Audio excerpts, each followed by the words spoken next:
India's biggest constituency, Malkajgiri. I have 35 lakh votes in that parliament. ఆ తర్వాత party president ముఖ్యమంత్రిగా రాణించిన ఒక ఓటమి మనల్ని నిరాశపరచకూడదు, దాన్నే ఒక ఛాలెంజ్గా తీసుకోవాలి. అందుకే ఈరోజు తెలంగాణ రాష్ట్రం రేపు నవంబర్లో ఖేలో ఇండియా క్రీడలను నిర్వహించడమే కాకుండా రాబోయే రోజుల్లో ఒలింపిక్ గేమ్స్ని ఇండియా ఏదైతే హోస్ట్ చేయాలనుకుంటుందో హైదరాబాదే ఒక ప్లాట్ఫామ్గా తీర్చిదిద్దాలనుకుంటున్నాం. ఇప్పుడు మీకు చూపించిన స్పోర్ట్స్ యూనివర్సిటీ ఇక్కడ 82 ఎకర్స్లో వరల్డ్స్ బెస్ట్ స్పోర్ట్స్ అకాడమీ స్పోర్ట్స్ యూనివర్సిటీని ఇక్కడ మనం నిర్మించుకోబోతున్నాం.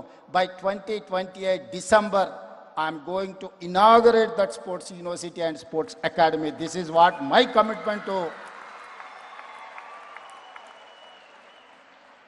my students.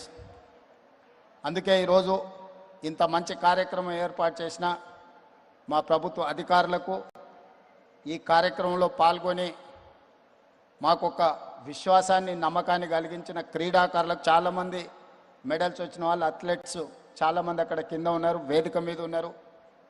మా రాష్ట్ర ప్రభుత్వం ఉషాజీ have given Group 1 jobs to this sports personality. Mohammad Sirajuddin, who doesn't have educational qualification.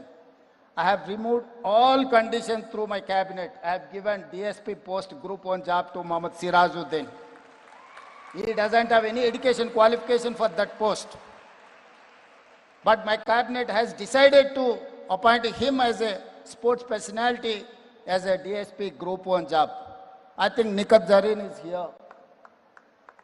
She's here? Yes. Nikat Zareen, boxing champion. I have given Group 1 job. Now Nikat Zareen is DSP Nikat Zareen. Group 1, she has got Group 1 job. Not because of qualifying exam, because of her boxing ability. Deepthi, I have given, I think she is here. Deepthi, I have given Group 2 job to Deepthi. She has got medal in Olympics, Para-Olympics. So here my government is there, and Isha Singh, I think she is here maybe. So shortly we are going to reward her. క్రీడల్లో రాణించిన మీ భవిష్యత్తు బాగుంటుంది. మీకు ఉద్యోగాలు కావాలంటే చదువుకున్నంత మాత్రానే ఉద్యోగాలు వస్తాయి అనుకోకండి. చదువుకుంటే ఉద్యోగం వస్తుందో రాదో నాకు తెలియదు, కానీ క్రీడల్లో రాణించి దేశానికి పేరు తెస్తే తప్పకుండా ఇక్కడున్న క్రీడాకారులకు ప్రభుత్వ ఉద్యోగాలు ఇచ్చే బాధ్యత తెలంగాణ రాష్ట్ర ప్రభుత్వం తీసుకుంటుంది. కాబట్టి క్రీడల మీద దృష్టి పెట్టండి, క్రీడాకారులుగా రాణించండి, మీ భవిష్యత్తుని అద్భుతంగా తీర్చిదిద్దుకోండి అని తెలియజేస్తూ మీ అందరి దగ్గర సెలవు తీసుకుంటున్నారు. ధన్యవాదాలు మిత్రులారా. గౌరవనీయులైన ముఖ్యమంత్రి గారి చేతుల మీద